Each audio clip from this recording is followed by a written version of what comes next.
사랑하는 엘찬양 가족 여러분, 가정에서 예배 드리시고 또 성전에 올라오셔서 예배 드리시는 성도 여러분, 주님의 이름으로 환영하고 또 축복합니다. 우리 옆에 계신 지체들과 함께, 가족들과 함께 인사 나누시겠습니다. 사랑하고 축복합니다. 어릴 적 저희 고향집에서 약 1km 정도를 가면은 이모 할머님 댁이 있었습니다. 그 이모 할머님 댁에 가는 길에는 저희 집에서 가면은 거의 인가가 없어요. 이모 할머님 댁에 자주 놀러 갔었는데 왜 자주 놀러를 갔을까요? 저희 이모 할머님 댁이 가수원을 했었기 때문에 그곳에 가면은 과일을 먹을 수 있었기 때문에 자주 놀러를 갔습니다. 지금 생각해 보면 복숭아도 있었고 자두도 있었고요, 사과도 있었던 것 같아요. 또 여름이 되면은 수박, 참외 같은 것도 했기 때문에 그 이모 할머님 댁에 놀러 가는 것이 너무너무 즐거웠습니다.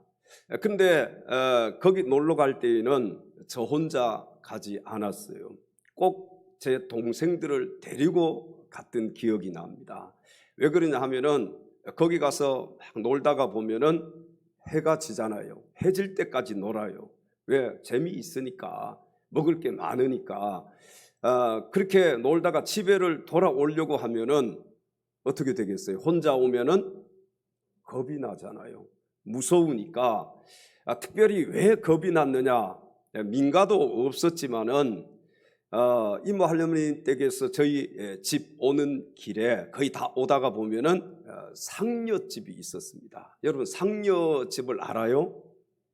장례식을 치르기 위한 그런 도구들을 그 상녀집에다가 다 놓고 이 마을 사람들이 공동으로 관리하던 그런 곳이에요. 근데 저는 그곳만 이렇게 지나오면은 대낮에도 이렇게 머리가 쭈삣쭈삣해지는 것 같은데, 여러분, 밤에 갔다가 온다고 생각해 보세요. 그러니까 꼭 동생들을 데리고 갔었어요. 왜? 동생이라도 함께 가면은 덜 무서우니까. 그래서 거기를 막 지날 때에는요, 발걸음이 빨라집니다. 아니면은 막 달려서 와요. 왜? 너무너무 겁이 나니까. 옛날에는 참 겁이 나더라고요. 그래서 낮에도요, 그곳에 무엇이 있나 이렇게 보려고 들어가려고 해도 겁이 나서 못 들어갔어요. 그래서 밖에서만 이렇게 봤는데, 여러분 보세요. 어두운 밤길에는 어린 동생 하나만 옆에 있어도 무서움이 덜합니다. 동의하십니까? 그러므로 우리가 인생길을 걸어갈 때 나 혼자 가느냐 아니면 누구와 함께 가느냐가 참 중요합니다. 우리 믿음의 사람들은 언제나 누가 우리와 함께 동행하시느냐? 우리가 믿는 하나님이 우리와 함께 동행하심을 믿으시기 바랍니다. 여러분, 저 영원한 천국까지 우리가 나 혼자서 사실은 걸어가야 되는 거예요. 우리 인생길을 이렇게 걸어갈 때 주변의 사람들도 참 중요하지만 정말 끝까지 나와 함께 하시는 분이 누구냐? 그분이 바로 우리가 믿는 하나님이십니다. 오늘 이 시간에는 하나님이 함께 하는 자라는 제목으로 하나님 말씀을 나눌 때에 말씀을 전하는 자나 말씀을 듣는 자가 한 성령 안에서 함께 은혜 받을 수 있는 귀한 시간 될 수 있기를 주님의 이름으로 축원합니다. 첫째로, 하나님이 함께 하는 자는 인생의 외로움을 극복할 수 있습니다. 오늘 본문 여호수아서 1장 9절 말씀을 함께 읽겠습니다. 내가 네게 명령한 것이 아니냐? 강하고 담대하라. 두려워하지 말며 놀라지 말라. 내가 어디로 가든지 내 하나님 여호와가 너와 함께 하느니라 하시니라. 아멘. 아멘. 내가 어디로 가든지 내 하나님 여호와가 너와 함께 하느니라. 우리 옆 사람에게 이렇게 인사하십시다. 하나님이 함께 하십니다. 여러분, 든든하지 않습니까? 어두운 밤길에 어린 동생 하나가 같이 동행해도 덜 무서운데 우리 인생길 걸어가면서 우리 하나님이 나와 함께 하신다. 참 얼마나 든든해요. 우리 인생에 있어서 이 외로움과 고독은 참으로 큰 문제라고 할 수가 있습니다. 그래서 요즘 뉴스를 보면요, 혼자 사는 어르신들이 고독사했다는 그런 뉴스를 심심치 않게 볼 수가 있습니다. 여러분, 자식들이 있어도 너무나 외롭고 쓸쓸하기 때문에 어르신들이 반려동물, 개나 고양이 같은 것을 키우는 그런 어르신들이 많다고 합니다. 오히려 보세요, 불효 자식보다 반려동물이 나을 수도 있다는 거예요. 아마 여러분들도 어느 정도는 공감을 하실 것입니다. 부모를 죽이는 자식들이 있잖아요. 부모를 막 때리는 자식들이 있잖아요. 엊그제 뉴스에 봐도 10대 아들이 잠자는 아버지를 찌른 거예요. 남자 이 아이만 찌른 게, 아들만 찌른 게 아니에요. 20대 여자가, 청년이 또 부모를 찔러. 여러분, 이거 이제 잠도 제대로 못 잘 것 같아요. 문 꼭 잠궈 놓고 잠을 주무시기 바랍니다. 잠자는데 찌르면 어떻게 할 수 있어요? 그게 자식이 그렇게 하니까. 그러니까 오히려 반려동물인 개나 고양이가 자식들보다 나을 수도 있다는 거예요. 저는 어느 정도 이해가 되는 것 같아요. 요즘은요, 청년 고독사도 많이 늘어나는 추세라고 합니다. 그러니까 청년들이 혼자 살다가 죽는 거예요.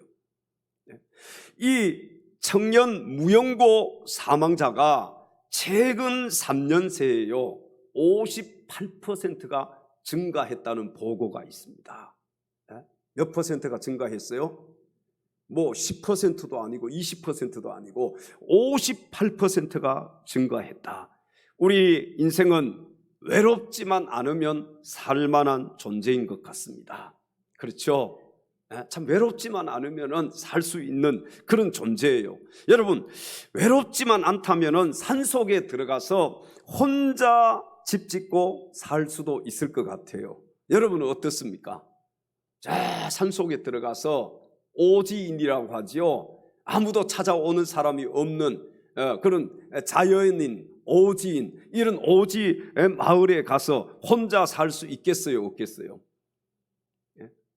아마 요즘 TV 보니까 그 자연인이라는 TV 프로그램이 많은 사람들에게 인기가 있더라고요. 이 프로그램에 보면은 혼자 집 짓고 사는 분들도 사실 여러 사람들이 있더라고요. 매번 바꿔서 나오니까 혼자 저 깊은 산속에서 집을 짓고 살아. 여러분, 그러나 대부분의 사람들은 실제로요, 산속에서 혼자 살려고 마음을 먹었어도 대부분의 사람들은 외로움 때문에 포기를 한다는 것입니다. 왜? 혼자 그곳에서 사니까 누가 대화할 사람도 없고 혼자 있으니까 얼마나 외롭겠습니까? 여러분, 사람은 사람 사는 곳에 모여서 살아야 한다는 거예요. 가족들이 필요한 것이고요, 함께 지지고 볶고 하더라도 함께 살아야 한다는 것이죠. 왜? 그렇지 않으면 외로워서 살 수가 없기 때문에 그렇습니다. 여러분, 그러나 사람들과 함께 산다고 해서 외롭지 않는 것은 아니에요. 같이 살아도, 내 주변에 많은 사람들이 있어도, 가족이 함께 살아도, 형제가 있어도 사람은 외로울 수가 있습니다. 동의하십니까? 이와 같이 우리 인생의 외로움은 시시각각 누구에게나 찾아올 수가 있다는 거예요. 사랑하는 성도 여러분, 우리 인생에 찾아오는 이 외로움을 어떻게 하면 극복할 수가 있을까요? 어떻게 외로움을 극복하고 참된 평안을 얻을 수가 있을까요? 정답은 하나님이십니다. 정답은 하나님이에요. 내가 어디로 가든지 내 하나님 여호와가 너와 함께 하느니라. 그렇습니다. 하나님이 함께 하는 자가 인생의 외로움을 극복할 수가 있습니다. 여러분, 주변에 아무리 사람이 많아도요, 사람은 외로울 수 있어요. 그러나 하나님이 나와 함께 하심을 믿는 자 절대로 외롭지 않을 줄로 믿습니다. 그러므로 저와 여러분 모두 함께 하시는 하나님만 바라보고 하나님만 의지하면서 살아갈 수 있기를 주님의 이름으로 축원합니다. 두 번째, 하나님이 함께 하는 자는 삶의 진정한 목표가 생깁니다. 고린도전서 10장 31절 말씀을 함께 읽겠습니다.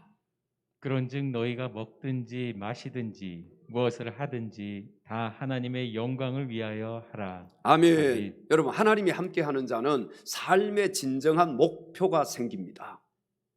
믿으십니까? 하나님이 정말 나와 함께 하신다. 하나님이 나의 하나님이시다. 하나님이 내 인생을 책임져 주신다. 그렇게 믿으면은요, 삶의 진정한 목표가 생긴다는 거예요. 그러므로 하나님이 함께 하는 자는 먹든지 마시든지 무엇을 하든지 다 하나님의 영광을 위해서 하게 될 줄로 믿습니다. 옛날에는 하나님이 함께 하신다는 것을 믿지 않았을 때에는, 하나님을 믿지 않았을 때에는 다 먹는 것도 마시는 것도 다 누구를 위해서 하는 거예요? 나를 위해서 했었어요. 그러나 하나님을 믿고 하나님이 나와 함께 하신다, 하나님이 내 인생의 주인이 되신다, 이때부터 내 삶의 목표가 달라지는 거예요. 누구를 위해서 사느냐? 하나님을 위해서 사는 겁니다. 그래서 먹든지 마시든지 무엇을 하든지 다 하나님의 영광을 위해서 하게 된다는 거예요. 여러분, 하나님을 믿기 전에는 세상에서 잘되고 성공하는 것이 인생의 목표였지만 예수님을 구주로 믿고 하나님의 자녀가 된 우리 성도들은 삶의 목표가 달라지게 된 줄로 믿습니다. 예수 믿기 전에 나의 삶의 목표와 예수 믿은 후에 나의 삶의 목표는 180도 달라져야 돼. 바울 사도는 빌립보서 3장 7절부터 9절 상반절에 이렇게 고백을 했습니다. 그러나 무엇이든지 내게 유익하던 것을 내가 그리스도를 위하여 다 해로 여길 뿐더러 또한 모든 것을 해로 여김은 내 주 그리스도 예수를 아는 지식이 가장 고상하기 때문이라. 내가 그를 위하여 모든 것을 잃어버리고 배설물로 여김은 그리스도를 얻고 그 안에서 발견되려 함이니. 자, 하나님께서 바울과 함께 하시니까 바울의 삶의 목표가 달라졌다는 겁니다. 여러분, 세상에서 유익하게 여기던 것을 다 바울이 무엇으로 여겼다고요? 배설물로 여겼다는 거예요. 배설물이 막 아까워서 아끼고 막 사랑, 그런 사람 있어요, 없어요? 그런 사람은 있기는 있을지 몰라. 이렇게 된 사람. 여러분, 바울은 정말 하나님을 만나고 나니까 그 삶의 목표가 달라진 거예요.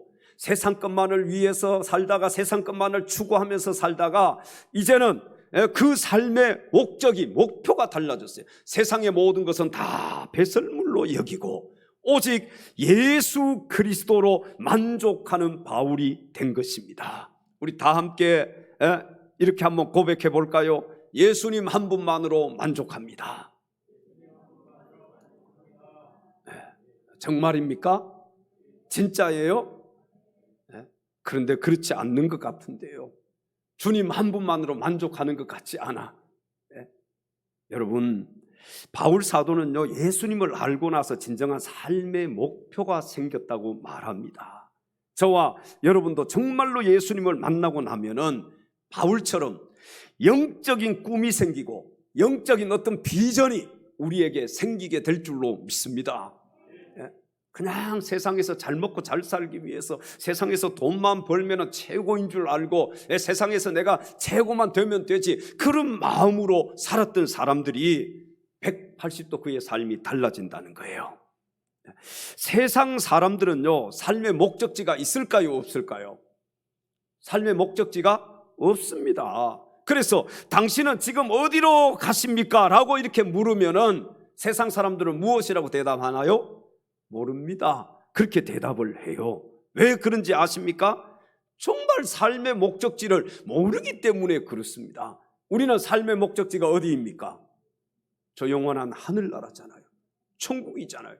근데 세상 사람들은 삶의 목적지가 어디입니까? 물으면은 천국입니다. 이렇게 말하는 사람 아무도 없어요. 예수 안 믿는 사람들 중에서 천국입니다, 하늘나라입니다, 그렇게 말하는 사람은 단 한 사람도 없다는 거예요. 여러분의 삶의 목적지는 어디입니까? 네? 나그네 인생 살다가 이 세상 우리가 끝나서 어디로 가는 겁니까? 하나님께로 가는 거 아니에요. 천국에 가는 것이지 않습니까? 여기 지옥 갈 사람은 아니잖아요. 예수 믿으니까 다 천국에 가잖아요. 세상 사람들은요, 천국과 지옥을 믿으려고 하지도 않아요. 그리고 그들은 나는 천국 가야지 그렇게 생각하는 사람도 없어요. 여기서만 잘 먹고 잘 살면 돼. 그들의 삶의 목적지는 바로 이 땅인 거예요. 그러니까 이 땅에서만 잘 먹고 잘 살기 위해서 몸부림치는 겁니다. 당신은 지금 어디로 가나요? 당신은 지금 어디로 가나요? 발걸음 무겁게 이 세상 어디 쉴 곳 있나요? 머물고 있나? 예수 안에는 안식이 있습니다. 예수 안에는 안식이 있어요. 평안이 넘쳐요. 십자가 보혈 믿는 자마다 구원을 받아요. 예수 믿으세요. 예수 믿으세요. 예수 믿으세요. 예수 믿으세요. 예수 믿으세요. 예수 믿으세요. 예수 믿으세요. 당신은 오늘 누굴 만났나요? 당신은 오늘 누굴 만났나요? 위로 받았나요? 이 세상 누가 나를 대신하여 목숨 버렸나요? 고통의 멍에 벗어버리 예수 이름으로, 예수 이름으로 마음은 열고 주님 맞으세요. 기쁨이 넘쳐요. 예수 믿으세요. 예수 믿으세요. 예수 믿으세요. 예수 믿으세요. 예수 믿으세요. 예수 믿으세요. 예수를 믿고 새롭게 되니, 예수를 믿고 새롭게 되니 기쁨이 넘쳐요. 어둠 거치고 새날이 되니 행복이 넘쳐요. 이전에 없던 평안을 찬송이 넘쳐요. 찬송이 넘쳐요. 샘솟는 기쁨, 샘솟는 기쁨 전해주어요. 예수 이름으로. 예수 믿으세요. 예수 믿으세요. 예수 믿으세요. 예수 믿으세요. 예수 믿으세요. 주를 믿는 자 그는 행복해요. 영원한 생명 얻으니 하나님 나라 그의 것이라. 어서 예수 믿으세요. 할렐루야, 할렐루야. 하나님이 함께하는 자는 삶의 진정한 목표가 생긴다는 사실을 기억하시고, 먹든지 마시든지 무엇을 하든지 다 하나님의 영광을 위해서 할 수 있는 사랑하는 엘찬양 가족들이 다 될 수 있기를 주님의 이름으로 축원합니다. 세 번째, 하나님이 함께하는 자는 인생의 참된 쉼을 얻게 됩니다. 마태복음 11장 28절부터 30절까지 말씀을 함께 읽겠습니다. 수고하고 무거운 짐진 자들아 다 내게로 오라. 내가 너희를 쉬게 하리라. 나는 마음이 온유하고 겸손하니 나의 멍에를 메고 내게 배우라. 그리하면 너희 마음이 쉼을 얻으리니 이는 내 멍에는 쉽고 내 짐은 가벼움이라 하시니라. 아멘. 아멘. 자, 이 말씀은 주님과 한 멍에를 메고 동행하는 자에게는 주님께서 모든 짐을 벗겨주시고 가볍게 해 주시겠다는 말씀입니다. 여러분, 혼자 할 수 없을 때 누군가 도와주면 좋아요, 안 좋아요? 좋잖아요. 참 누군가의 도움이 필요할 때가 우리가 인생을 살다가 보면 많습니다. 여러분, 주님이 우리를 도와주시면 어떤 일이든지 더 쉬울 줄로 믿습니다. 어떤 문제든지 쉽게 해결될 줄로 믿습니다. 우리가 당연히 해야 할 일인데요, 잘 안 되는 그런 경우가 있습니다. 여러분, 이해해야 하는데 이해가 안 될 때가 있잖아요. 이해하기 싫을 때가 있잖아요. 용서해야 되는데 용서하기 싫을 때가 있지요. 그럴 때 있습니까? 없습니까? 있잖아요. 인생 살다가 보면 내가 당연히 감사해야 하는데 감사하지 못할 때가 있습니다. 그리고 삶의 짐이 너무 무거워서 사는 재미가 없을 때가 있어요. 여러분, 우리 인생이 늘 행복하고 늘 기쁘고 늘 좋기만 한다면 여러분 얼마나 좋겠습니까? 그런데 참 우리 인생을 살다가 보면은요, 삶의 이 무게가 너무 무거워서 이 사는 것이 재미가 없을 때가 있다는 것이지요. 그러나 우리의 수고하고 무거운 인생의 짐을 맡아서 책임져 주실 수 있는 예수님을 만나면은 그 짐이 가벼워진다는 것입니다. 예수님이 수고하고 무거운 짐진 자들아 다 내게로 오라, 내가 너희를 쉬게 하리라고 말씀하셨어요. 여러분, 주님 앞에 나오는 자가 수고하고 무거운 짐을 다 주님께 맡기고 참된 쉼을 얻을 수가 있게 되는 것입니다. 예수님 믿고 거듭난 자, 하나님이 함께 하는 자는 인생의 무거운 모든 짐을 벗어버리고 죄에서, 죽음에서, 멸망에서, 세상의 모든 것에서 자유함을 얻게 되고 인생의 참된 쉼을 얻게 된다는 사실을 믿으시기 바랍니다. 여러분, 어디 가서 우리가 참된 쉼을 얻을 수 있겠어요? 참 우리 인생은요, 오늘 좋았다가도 내일 슬플 때, 오늘 기뻤다 내일 슬퍼, 오늘 좋았다 내일 안 좋을 수도 있어. 그렇죠? 이게 우리 인생이잖아요. 참 누구를 우리가 믿고 의지하고 누구에게 우리 인생의 이 짐을 맡겨야 되겠습니까? 예수님밖에 없는 거예요.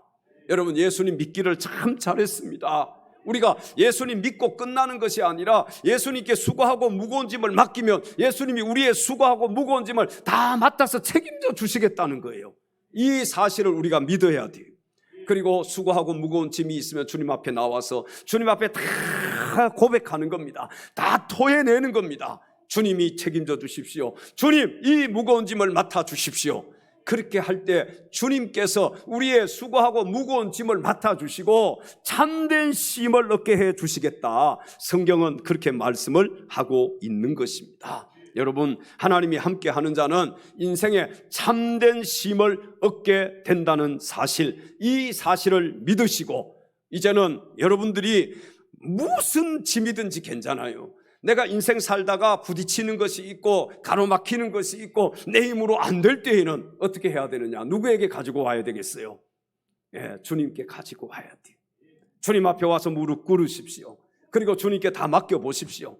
그러면은 주님께서 그 무거운 짐을 다 책임져 주시겠다는 거예요. 마지막 네 번째, 하나님이 함께 하는 자는 변화된 삶을 살게 됩니다. 요한복음 8장 12절 말씀을 함께 읽겠습니다. 예수께서 또 말씀하여 이르시되 나는 세상의 빛이니 나를 따르는 자는 어둠에 다니지 아니하고 생명의 빛을 얻으리라. 아멘. 자, 여러분, 예수님을 따르는 자, 하나님이 함께 하는 자는 변화된 삶을 살게 된다는 것입니다. 어떤 사람이 더 변화된 삶을 살 수 있을까요? 주님을 더 깊이 만난 사람, 주님의 사랑을 더 깊이 체험한 사람, 그 사람 속에 예수의 생명이 있는 사람. 여러분, 우리가 예수 믿는다고 하는데 보면 그 사람 안에 예수의 생명이 없어요. 그럼 예수 믿는 것이 아니에요. 하나님이 함께 하는 자가 더 크게 변화된 삶을 살 수가 있는 것입니다. 여러분, 우리가요, 망치로 이렇게 슬쩍 맞으면 아파요, 안 아파요? 슬쩍 맞으면 안 아프지요. 그러나 망치로 세게 한 대 맞으면 아파요, 안 아파요? 그냥 아프지요. 만약에 머리를 망치로 때리면 어떻게 되겠어요? 뭐가 보이겠어요? 별이 보이겠지요. 우리가 길을 가다가요, 핸드폰 보다가 막 걸어가다 어떻게 돼요? 전봇대에다가 탁 부딪히면 뭐가 보여요? 별이 반짝하고 별이 보이지요. 우리가 주님을 만나는 것도요, 슬쩍 만나서는 안 돼요. 그냥 스치듯이 만나면 안 돼요. 주님을 만날 때에 그냥 망치로 한 대 사정없이 두드려 맞은 것처럼, 내가 길 가다가 전봇대에 그냥 그대로 부딪혀서 별이 보이는 것처럼 주님을 만나도 그렇게 만나야 돼요. 그래야만 내 삶이 변화될 수가 있어요. 근데 주님을 그냥 슬쩍 만났어요. 변화된 것 같은데 변화되지 않아. 주님을 그냥 슬쩍 만난 사람은 껍데기는 변화된 것 같은데 속 사람이 변화되지가 않아요. 진짜 속 사람이 변하려면요, 망치로 한 대 맞듯이 그냥 전봇대에 그대로 부딪혀서 별이 보이듯이 그렇게 주님을 만나야 됩니다. 여러분은 어떻게 주님을 만나셨습니까? 그냥 슬쩍 스치듯이 주님 만나셨어요? 아니면은 그냥 제대로 한 방 맞아서 내가 완전히 변화된 그런 삶을 살고 있습니까? 사랑하는 성도 여러분, 마태복음 5장 14절에 보면 너희는 세상의 빛이라 산 위에 있는 동네가 숨겨지지 못할 것이요 라고 말씀했습니다. 여러분, 누가 세상의 빛입니까? 예수님을 진짜로 만난 사람, 하나님이 함께하는 사람, 그 사람이 세상의 빛인 거예요. 예수 믿고 변화된 사람, 이 사람이 세상의 빛이요 소금인 줄로 믿습니다. 여러분, 누가 세상의 빛으로 변화된 삶을 살 수가 있을까요? 하나님이 함께하는 자가 변화되어서 어두운 세상에 빛을 비추는 세상의 빛으로 살아가게 될 줄로 믿습니다. 우리가 세상의 빛과 소금이라고 했는데 세상 속에 들어가서 어두운 세상의 빛을 발할 수 없어요. 그러면 예수 만난 게 아니에요. 그러면 그 사람과 하나님이 함께하는 자가 아닙니다. 진짜 하나님이 함께하고 진짜 예수를 만난 사람은 삶의 변화가 일어나는 거예요.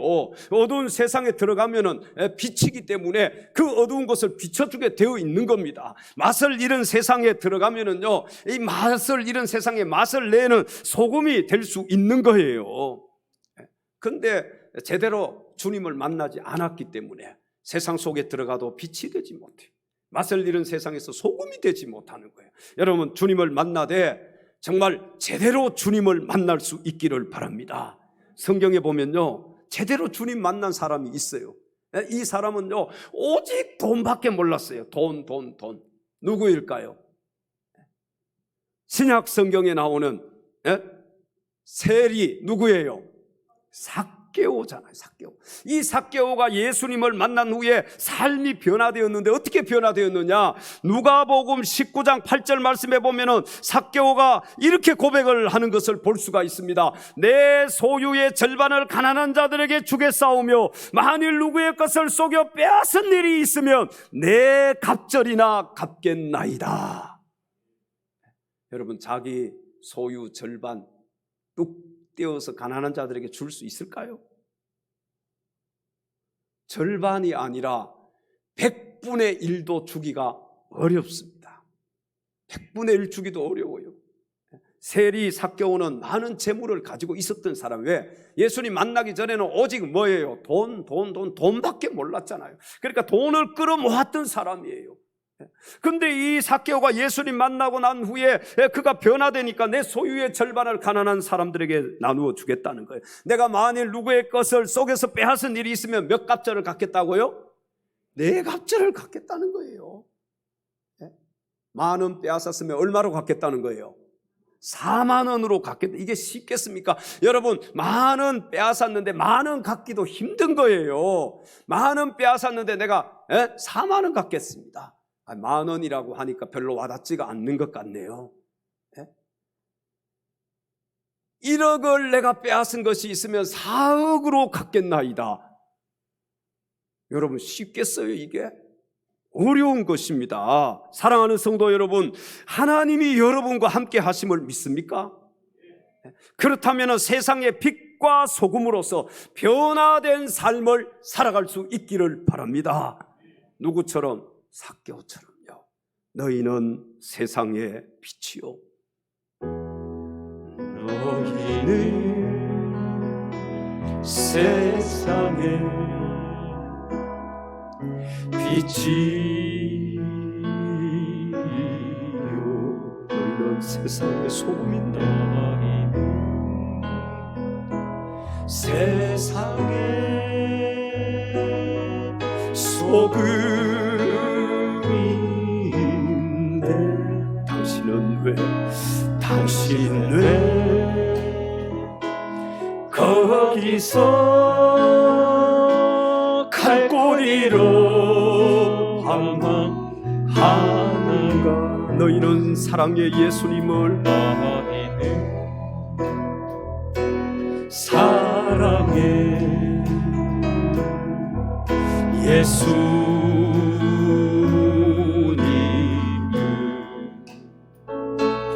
너희는 세상에 전해야 하는데 세상에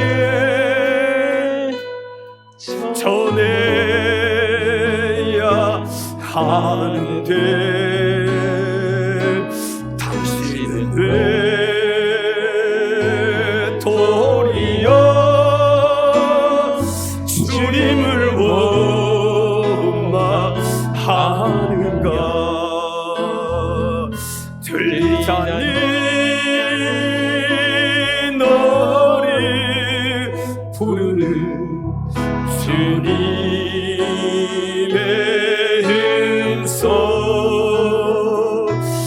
보이자니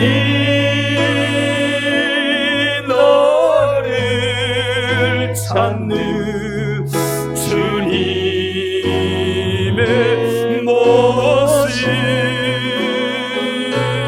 너의 죄악의 짐 모두 벗어버리고 우리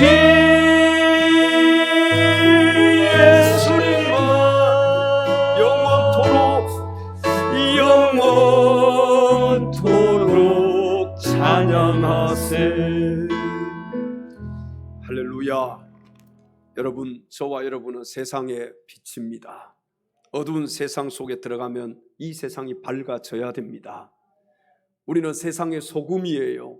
맛을 잃은 세상에 들어가면, 우리가 들어가면, 소금이 들어가면 맛이 나야 하는 것입니다.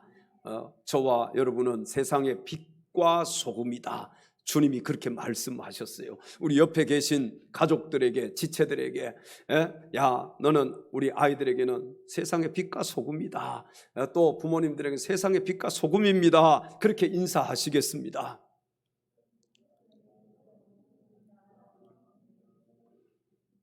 그런데 빛을 발하지 못해요. 그런데 맛을 내지 못해요. 왜 그럴까요? 주님을 제대로 못 만났기 때문에 그래요. 그냥 아까 슬쩍 스치듯이 주님 만나서는 안 되는 거예요. 그냥 한 대 망치로 맞듯이 그러니까 정신이 번쩍 들어서 진짜 예수 만나고 나면은 이제는 나는 죽고 나와 세상은 간고도 없고 오직 주님만 살아있는 것이잖아요.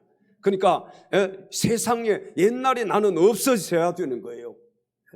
사랑하는 여러분, 빛과 소금이 되어서 이 세상을 밝히고 맛을 잃은 세상에 맛을 낼 수 있기를 바랍니다.